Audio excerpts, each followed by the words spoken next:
Hi everyone, something a little bit different today, a bit of a project log as such. I've recently been reading again, and I've come across a character that I hadn't heard of before, which is surprising me, seeing as how big he is really in and what an impact he has on the fluff for 40k. He's essentially was the captain of the Word Bearers Legion, and later on became the chapter master for the Galvorbach. He known as the Crimson Lord in the Word Bearers. There's no model for that in the range from Games Workshop, which is such a shame, and I really wanted to get my own model as such. I know I won't spoil it too much for you, but there are reasons probably why he hasn't got a model in 40k, but I wanted to have one of my own. Now, I had a spare Vrosh Tattersall from the Dark Vengeance box set, which you got here, new on a sprue. Now, I've already got one of these, but I've been keeping hold of this guy to use his bits basically. Which is lucky that I've got that. Yeah, I got him for this. And I also got a Cranon the Relentless. It's also from the Dark Vengeance box set. So I've got a couple of his bits, mainly his head. And his backpack, because it's a very different backpack with this spine. And if you read the books, you'll see that the story of Argel Tal and his Galvorbach are the first ones to sort of turn and become possessed by demons, and they change and morph. And later on, he does get wings as well. So I have got these wings that I've had kicking around for a little while, and I'm going to attach that as well. Now, for the body of the guy himself, I didn't want him looking too much like Vrosh or Cranon, so I've got just a standard Chaos Raptor to use. So I've already taken a few bits off this. Now, this is an old model of mine that I've had kicking around for years. I've already taken the arms off and the head and the backpack off, because we're not going to be using the actual jump pack for that, so we'll pop that aside. And what we can do is work through this. Now, in the stories, just before the betrayal is known to everybody, he has a unit of custodes with him, and trains with them a lot. And so I've actually got a custode sword as well. If you read the story, you'll probably come across the reasoning for why I'm giving him this custode sword as well. So that's going to be his main weapon, and what we'll use that in place of the axe from Vrosh. Do that. So I'll get all my bits and pieces ready, and we'll start the little project. So I just picked up a few bits. I didn't actually need to get that many. I don't really need to pause it. I've just got my hobby knife. Really important just to shave everything off. My clippers here, and the glue itself. For this, I'm going to be using the Army Painter super glue. I just find it holds better. I know the plastic glues and things that melt it all together are good. I do really like this Army Painter super glue though. I do prefer using that. So I'll start taking bits off the sprue itself, and I'll give everything a good clean up, and I'll talk to you as I go.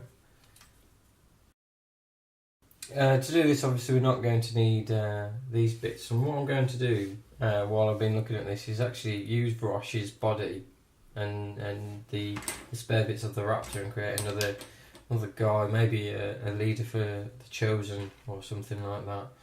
I can't make my mind up what backpack I actually want to use for this, whether I go with Vrosh's backpack or whether I use Cranon's. I really can't make my mind up with this one. It's such a very different, because there's no rules for Argel Tal, so I will end up having to use him as Chaos Lord. Now, with that, they always do carry a weapon, and because I was going to use both arms from Cranon the Relentless, he's got a knife in one arm and an axe in the other. We're going to change the axe for the custode sword and keep the knife, but the Chaos Lords do carry a weapon, ranged weapon as well. Now, Vrosh's backpack does have a combi melter on the back, which I really like, and I'd like to use that, so I think I'm going to go with that one. To use the actual weapon, change it over. The custode sword has already got a hand attached to it, so instead of trying to fiddle around with that, what we'll do, we'll just take the hand off the axe, and we'll use the axe for another character at some point. It's quite a nice axe to use doesn't fit with this build. So what we use, you can use your hobby knife and just cut through the plastic there to take it off the hand. So we've got that for another time. So we'll pop that aside with the jetpack that we're not going to be using. Just slice off some of this plastic. Just get it looking good. That's not a bad fit already. We do want to take a little bit more off there though, just to make it blend a little bit better. You can use like a liquid green stuff or something like that to fill in any of the cracks and things, which always look quite nice. Smooth off them at the actual models themselves. Yeah, it works really well. Don't think we're actually going to need to do that with this particular one there. That's already quite a nice fit on there. We've got the knife arm as well. Just take a little bit of the stuff. It always gets a little bit left over from the sprues when you cut it off. It's always good to shave it off, because once you've painted it, it's really noticeable. Try and get it off with a knife. Obviously, always be very, very careful using these hobby knives. They're extremely sharp. I actually found the first time I used this particular knife, I went straight through my finger, and that was not good. And with the head itself, what I've used, the reason I used Cranon the Relentless is because as in the story, which if you give the books a read, in the story itself, it talks of his helmet turning into like an open maw at the front, and that's exactly what Cranon's got on his helmet. It's very different from the Chaos Raptors and Vrosh Tattersouls, and it fits perfectly into what the look I want for him. It's more of an aesthetic than any real use. So we'll just start gluing these bits and pieces on now using the super glue. You can see already this guy's looking pretty menacing as we're putting together. Very different from your standard sort of pieces and standard lords. It's always good to have those bits that you know are just yours, and no one else has anything like them. Let's have a look at this. How's that going to fit together? So it's going to come. While we're waiting for that to dry, we've just got a Space Marine head as well. I'm just going to pop that on the base. Just cut through a little bit.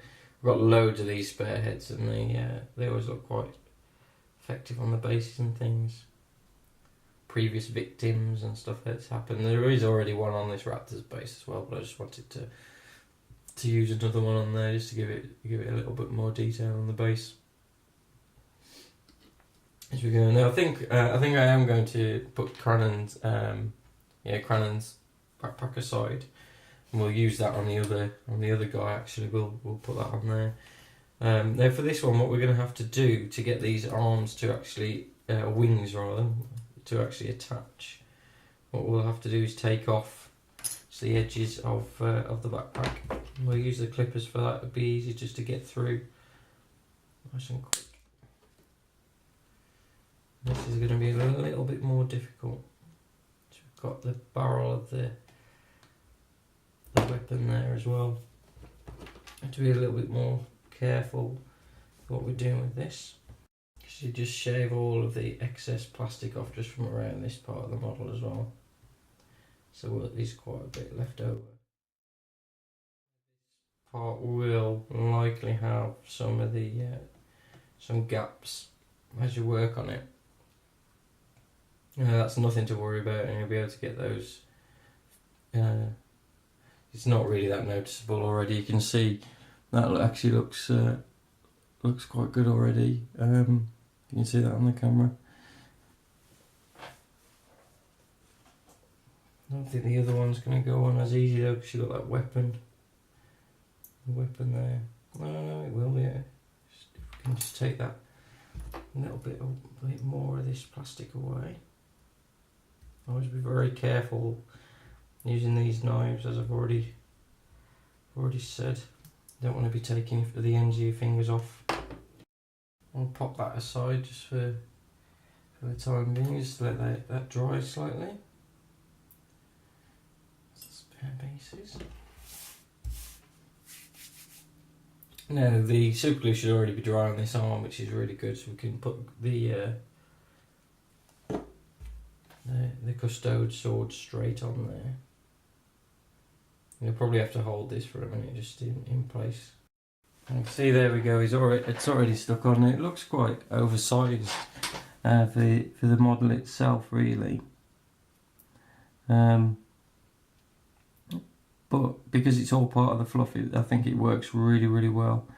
Just out of that, something a little bit different. Once he's got his backpack on as well, he'll look quite effective with his wings. He's just lifting off the ground there. It's a great thing to do, especially with the older models that you've got. If you've got any spare bits and pieces from any newer sets of things, or even old sets, really, if you do keep hold of them. I know a lot of modelers do, a lot of hobbyists do. Especially me, I've got my own little box just sat under my desk. It's full of all the bits and pieces for all these builds. It allows me to customise all the models and things as we want to. Now, unfortunately, the little bit of this horn just overhangs slightly on here. As I said at the start of the model, this is at the start of the video. A new thing that we're actually giving a go. Now, his horn overhung slightly. I think that should. Oh, typically it's fell off. That's why you need to leave it to dry. I didn't obviously leave that one just quite long enough. Pop that back on there. Hold it for a second. Try not to get this on your fingers as well, because your fingers will stick. These parts, all these bits and pieces for the model itself, are all designed to go in sort of a push fit kit as such, and all designed to fit a specific kit. And we've gone ahead and just used them on something different, so they're not all gonna fit together as easy as you'd like them to. However, just a little bit of playing around, you can see straight away we've already got something that looks quite effective. Just for doing something quite simple, really. Looks very bat-like at the moment, which isn't quite the look I was going for, but it works really well because he's just turning into that demon that we hear in the books, or possessed by, rather than turning into. That's that. Always important to tidy up your working area as well. You don't want any little bits and pieces, especially these bits and pieces. If these, as you're working on a model, you're using the glues and things, you don't want any like random little bits of plastic to end up getting into your onto your actual model itself and sticking in places that you don't want it to. So there we have it. Really quick and easy conversion to do, just by using a few bits and pieces. The wings themselves are from an Eldar thing, I think. A long time ago I had those, and I just drilled a couple of little holes in there, make it look a little bit more worn, a little bit more battle-like. So I'll get him sprayed up and everything, and we'll start painting. We'll do a bit of a painting tutorial on him as well. But I think he's looking quite effective from what we've got so far. Yeah, so I'm really happy with this guy. So as I say, I'll go outside. I'll give him a spray.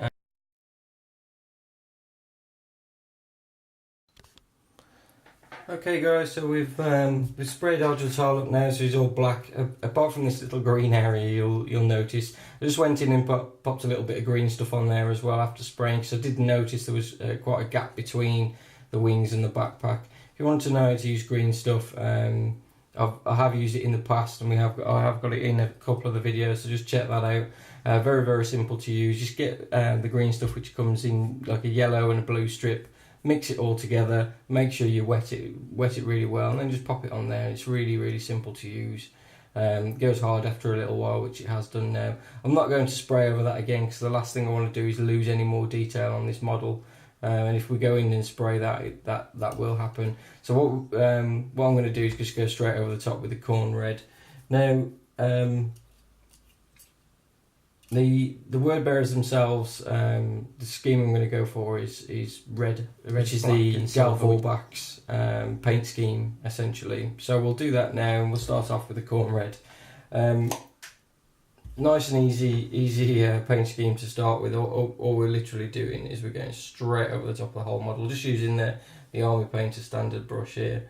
You do need to make sure that you water this down, purely because you don't want to lose any of the model on these chaos model, any of the details on the chaos models, because they are really well detailed, and you don't want to lose that. So I've just mixed a little bit on the palette there, just off the screen, and then we'll just go straight in. You could cover the whole model with this, the red. You don't need to worry about not getting anywhere. The reason we've sprayed with the black is essentially so the rest of the paint goes on there a lot better. So we're just going to give the whole model a coating of this corn red now, and then we'll come back into it and we'll start adding the further colours.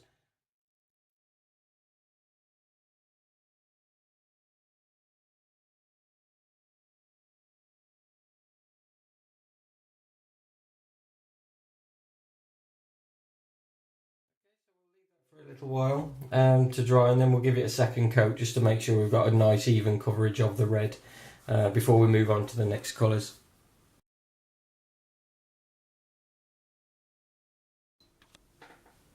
Okay, so I'm happy with the red coverage now on the model. We did a second coat, so that's nice now on there. So the next colour we're going to go for is black, and we're going to use this to go into all the creases between the armour. Some details on the weapons themselves as well. So to do that, we've got this Army Painter matte black. I do like this matte black in this little dropper bottle. I prefer it to the Games Workshop one. We're going to use the Army Painter detail brush to get this on there as well. So you're just picking out a few of the details here. You've got a little bit of black on this weapon here, where we went over the top of the weapon slightly when we were doing the red. So I'm just going to go over this now and just make sure that we've got a nice coverage just on the Custode's weapon that Argel's taken as a trophy of battle. So that's that little area of the weapon done. Now the other area is going to do, we've got the two shoulder pads, they're black to match the rest of the word bearers. We've got the weapon on the back there, it's got his combi melter, and also got the creases within the armour. So you want to make sure you've got a nice point on your brush for this. And yeah, just go straight in there with this colour. Just getting all the creases there. Just take your time with it. If you go over the top, don't worry too much. You've got your corn red that you can just touch the model up with. Plus, especially around these creases, you do tend to go over the top. But one of the good things with these chaos models is they've all got some sort of decorative piece on them. So as you're doing this, if you go over the top of the leg here, you can see you've got like this almost extra bit of armour, decorative armour on the leg, and we're going to do all that silver anyway, so it doesn't really matter too much if you do go over the top there. So I'll work on this, and then we'll move on to the next step. Okay, so that's all the black applied just into the recesses between the armour and on the shoulder pads. It's already starting to take shape now. You're already starting to see the colour we're trying to get with this guy. Just before we move on to the silver, which is the next real main colour of this particular model, I'm just going to use an Eshin Grey, purely because we've got because he's a raptor model, he's got like these straps across his chest, and what I'm wanting to do is actually go with a grey on these, just to make them look a little bit different, because they're supposed to be the backpack. So just going to pop a little bit of this Eshin Grey just on here before we move on to the silver, mainly because some of the decorative parts that we need to paint silver are over the top of these straps as such, so we don't have to go around the decorative parts. Find that a little bit more difficult in painting the model itself.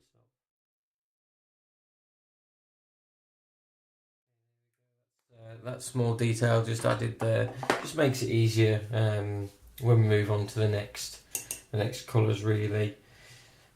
It just stops us having to go into work around things. You want to make it as easy as possible when trying to paint these things really, these models. So moving on to the silver now, I'm going to use an older silver I've got chainmail for this because it's quite a bright silver and we really want it to stand out. I know afterwards we'll be going over it with non-oil, which will just bring it down a little bit, but initially we want it to stand out quite a lot from the rest of the model. It's an older pot. This one is. It's a lot runnier than some of the newer paints, and so I don't really want to water this one down because I think it just won't go onto the model as well. So same with all the others we've got. We're just using a small detail brush from Army Painter for this, and just take your time going around the model, getting all these areas that we want silver. The weapons, for example, the knives and the sword he's carrying, both need to have this silver base before we do anything else to them.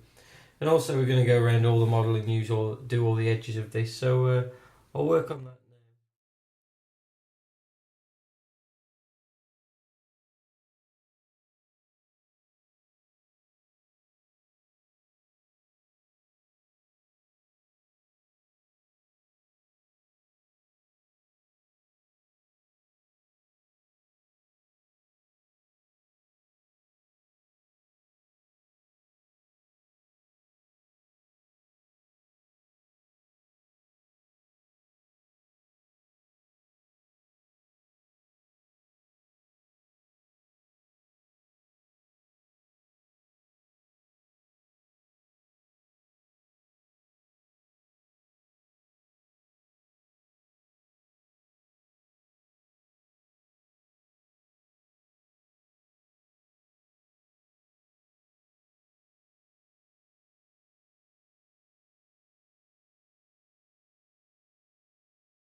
So that's all the silver on there. You can see he's looking really bright at the moment, but he's starting to come together.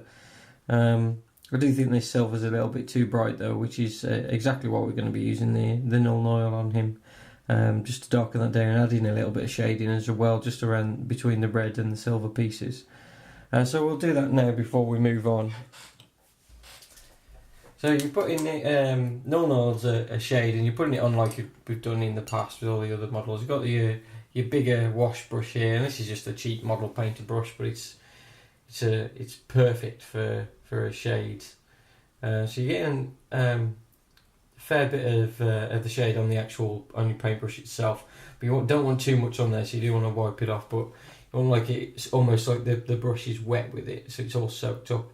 And all we're going to do is throw this over the whole model now. We're going to put it all over every part of where we've actually painted, so all over the reds and the silvers that we've done.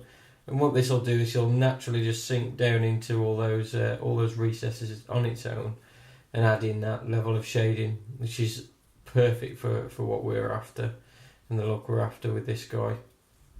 Just that dulled down metal all over him here. Now you'll note that we've not got very far with painting the actual model itself. We've got quite a lot of the details to do, but I find that it's always better to get in with this shade before we go in with any of the detailed colours, purely because we don't want to lose the colour on the when we go into the detail, like in the eyes and things like that, where we want that to be quite bright and stand out. If we use the shade at that point, then what we'd end up doing is darkening those colours down and losing a little bit of that colour, and we don't really want that with all those sort of colours, or the little bits around the model. So it's always best to do that, do this stage quite early on, and then you can always add in any further highlighting or shading you want to after, if needs be. I'm not going to put too much on the sword because we're going to use a blue glaze on that to get it looking a little bit more like a power sword, really. As you'll note in the codex, you can't have Chaos Lords running around with custode swords. So essentially what I'm going to do, if I do play with this guy, is to get it just to essentially say it's a power sword. In the fluff, he wouldn't be able to pick up the custode sword and use it anyway. Well, he would be able to use it, but he wouldn't be able to turn it on because all the custodes' weapons are actually individually sort of locked to their DNA. So you wouldn't be able to use it anyway. I'm sure there's ways around it, but just in the heat of battle, for example, he wouldn't be able to just pick one up and start using it to its full effect anyway. But just for this guy, I think it's ideal for fluff-wise why we've included it. And I won't go into too much detail as to why, because I don't want to spoil any of your reading as such, especially with the first Heretic book.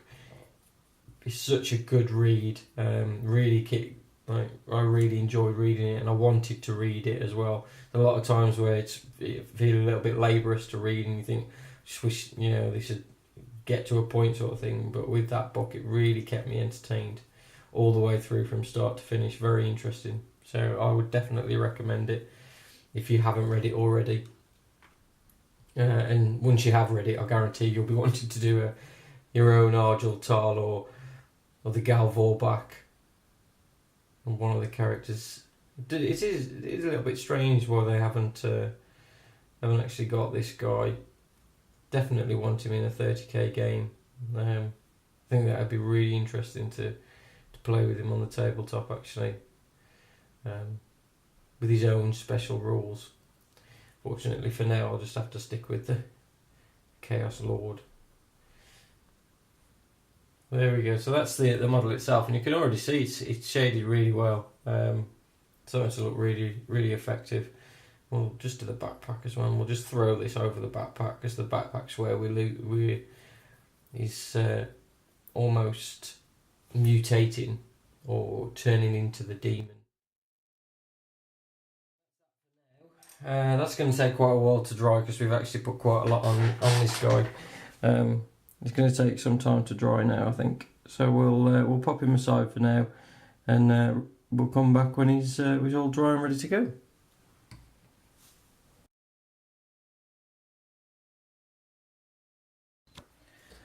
Okay, we've given it plenty of time now for the shade to dry. So as you can see, it's darkened that silver down really nicely, and it's almost made the red duller as well. It's gone to a more burgundy colour, which is ideal for the Word Bearers Legion.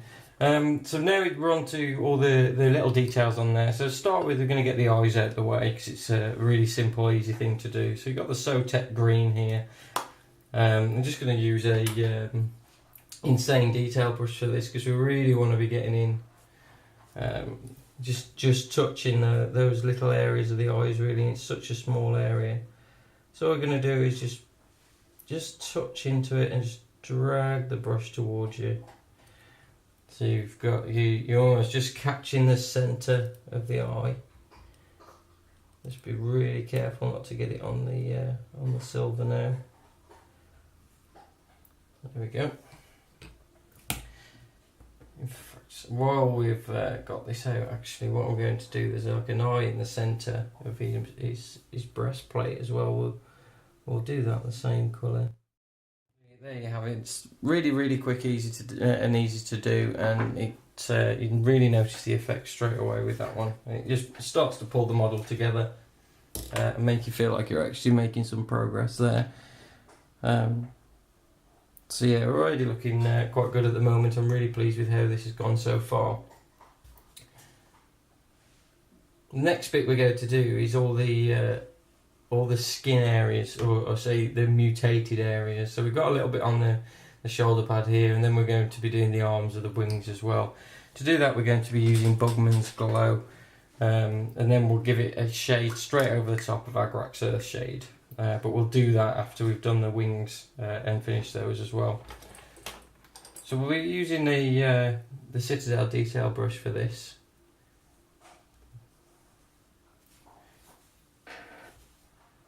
Just mix on the palette there with a little bit of water. And just going straight over the top of these. What you'll notice straight away is how much actually this sticks out from the black of the shoulder plate. No, don't worry too much about that at this stage, because what we'll do when we put the Agrax Earth shade on there, you'll see it almost transform completely and really blend into the rest of the model. So you want to get into all these little areas where this like face is mutated just at the side here, and any other areas on the models that you've used. I mean, you may have gone for a different type of model maybe, or different shoulder pads and things if you wanted to try something different, but I really like to use this Bugman's Glow on any of the mutated areas, because it almost looks like a bare sort of skin that's just like pushed itself outwards basically. And then once you've put a shade on there, especially the Agrax Earth shade, it works really well and makes it all shading the recesses quite nicely, and makes it blend into the model a little bit more as well. And a bit more like it's bursting out to the side there.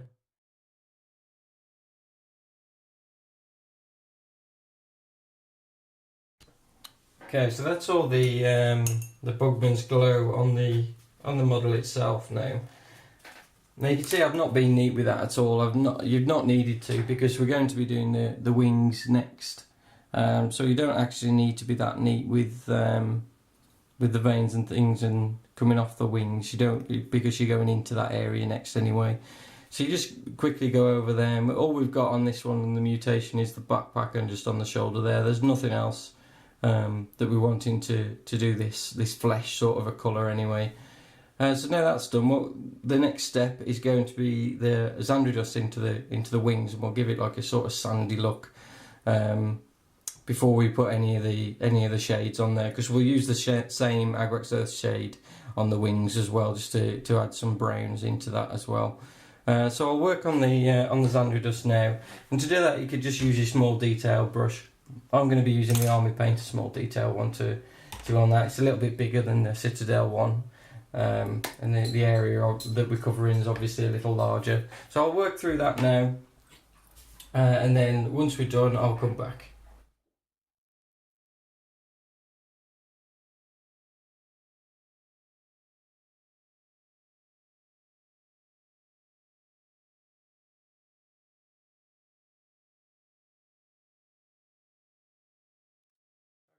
That's all the Xandridust applied, and you can see it stands out quite a lot at the moment. This is obviously before we put on the Agrax Earth shade. I'll dull that down. But what I am going to do, you can see I've done just base coated some of these horns with the Xandridust as well. And what we're going to do is go over the top of those bits with this shabty bone first, just to really pull out the like the bone looking, sort of like lighten that a little bit and make it look quite good. And we're also going to do the claws on the edges of the wings. Once that's all done, we'll move on to the Agrax Earth shade itself. Again, we're using the small Army Painter detail brush for this, just to get this on here. And all we're doing, we're just covering the whole of the horns at the moment. Don't worry about any of the detail on them or anything. Just cover the whole thing. It'll be just a big block of white. But as soon as we put this Agrax Earth shade on, you'll see what I mean, and it'll all sort of come together using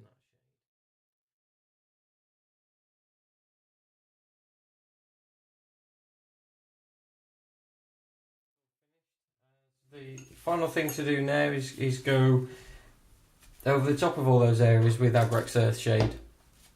So we'll work on that using just a wash brush again. It's covering all of those areas that we've worked on before we move on to the final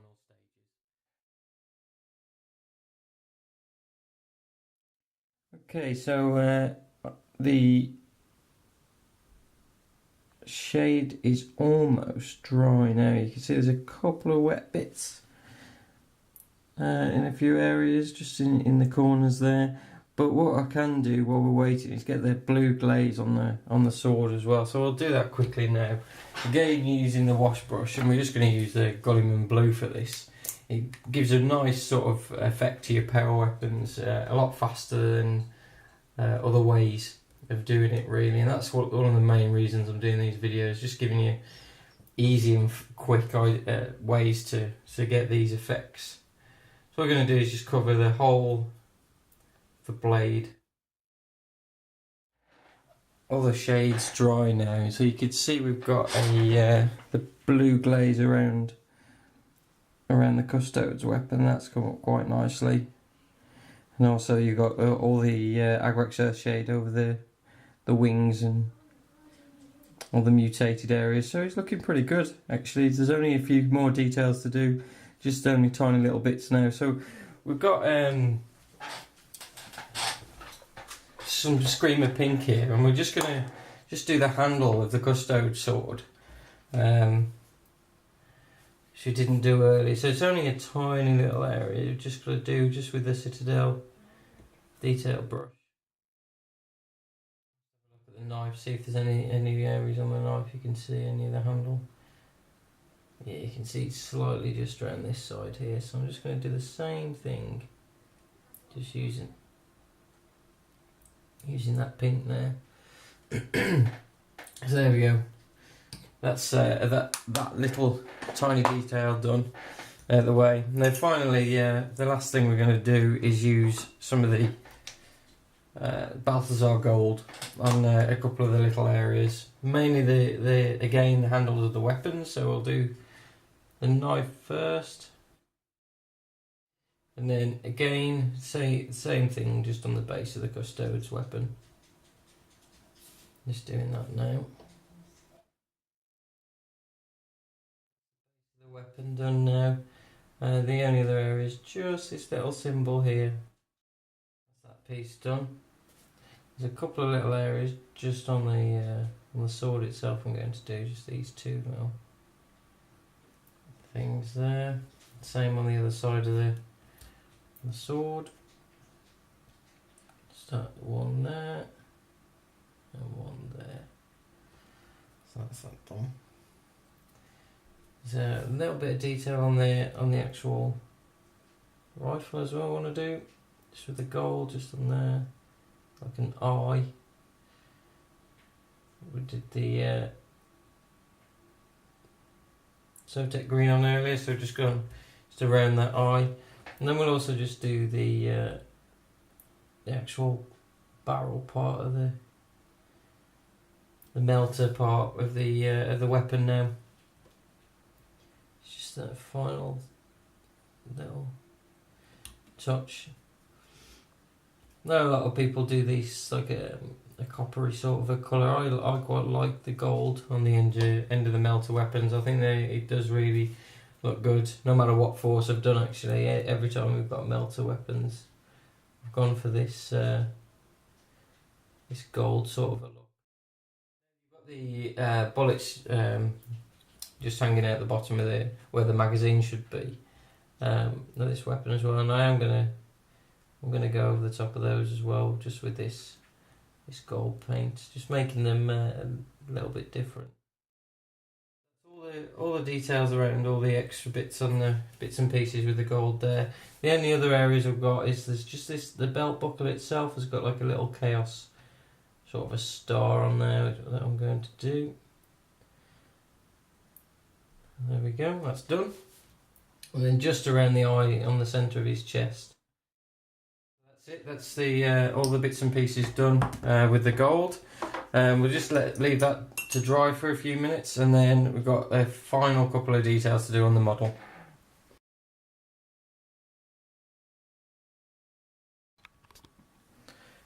Okay, so that's all the colours on Argel Tal complete. I don't think it needs anything more than this. I think he's looking pretty good now, to be honest. I'm really pleased with him. You can just leave him as this, as I've done now. There's no reason to go any more into it really. I am going to put some sterling mud around the base. I'm also going to splash some of the Blood for the Blood God up the weapon, so it looks like mid-fight almost. Just so it just adds that little bit more detail to the guy himself. So I'm going to do that now. But other than that, really, he's pretty much good to go as is. As I say, you don't have to do this. It's just something I quite like to do. You're going to need a bit more of a shake. You need to really give this the technical stuff from Citadel a really good shake before you use it. Just so it's all mixed. There we go. Really deep red now. Now I've got an older army painter brush that's started to fray a little bit now. I've had for a long time. So what I'm going to do is use that. So I'm going to get a fair bit on the brush, but I am going to wipe some off straight away. And the reason I'm using a frayed brush is so it spreads a little bit more naturally.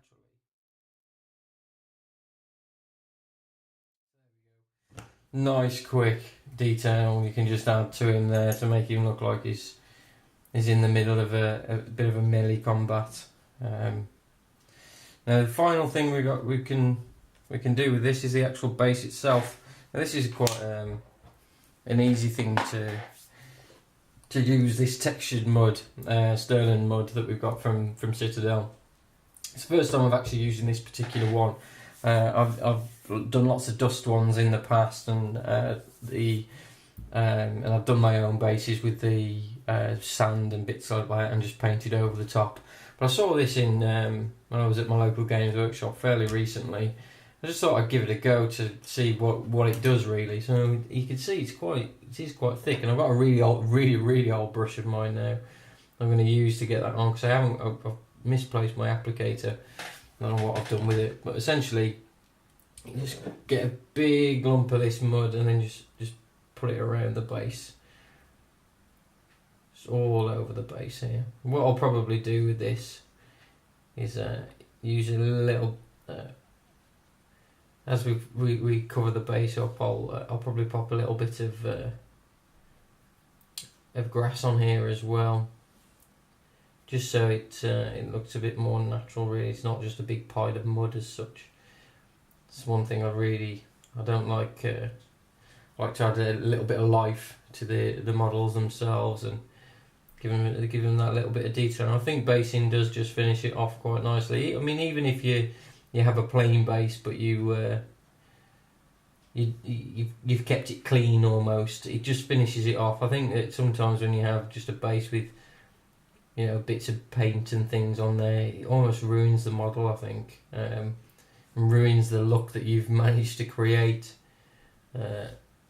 You put all that work into the model itself, just do that little bit of extra, and you'll get it looking quite smart just by doing that little tiny piece at the end just to finish it off. Really, I know it's always a pain, especially when you're really pleased with your model and how it looks, to go around it and cover it in dirt almost, and potentially go over all that stuff that you've painted and all the work that you've put into it.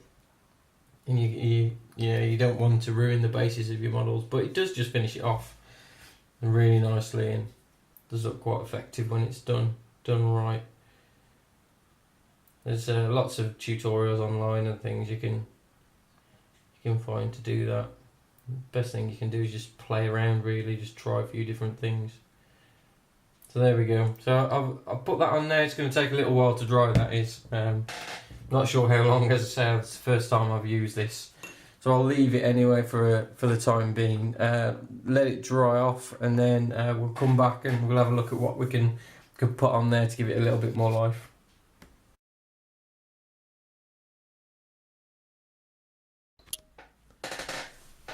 Okay guys, so we've given that plenty of time to dry now, so you can see the base is nice and hard, and it's all dried off. First impressions of this Sterling mud, it's not bad. It gives you that textured base that you want, but I definitely want something more. So I'm going to put a few little grass tufts on there. Now, because it's like a muddy, dead area, I'm going to use this dead grass, the longer dead grass tufts here, and I've got 3. I'm going to just pop on there.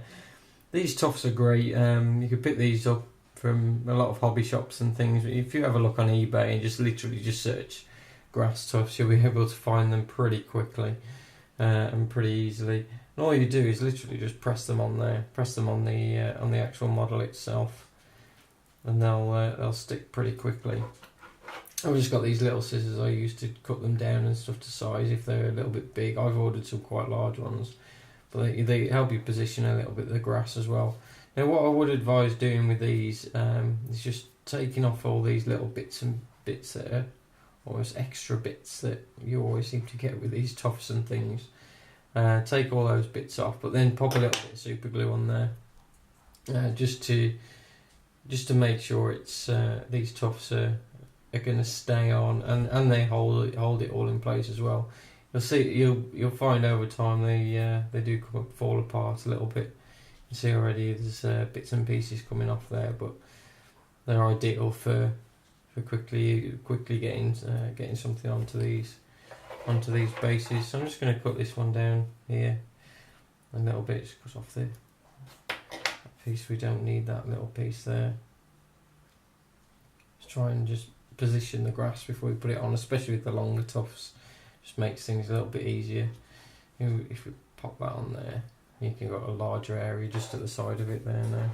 Oops. Just put this piece aside so we can reuse any of the bits that you cut off. That's the best part about these things.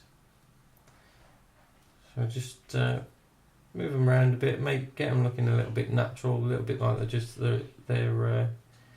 they've grown there themselves as such. And there we have it. All done, all finished. So I'm really pleased with this guy actually. He's come out really nicely. For just a bit of a kit bash really of a few different kits, of a few bits and pieces that you may have a couple of, or you can pick these bits up off eBay pretty cheaply. Especially the two bits from the Dark Vengeance box set, the two guys from that, you can get them for next to nothing now, and you can create something that's pretty good really, and very individual. Because there's nobody else has got this particular model that I've got now, and it's a little bit of individualisation for your forces really, and give you something a little bit different on the battlefield. So there we go. I hope you liked the video. As I say, we're always trying to get a little bit more content online. I'm going to put some gaming videos out soon as well, hopefully. But until then, happy gaming.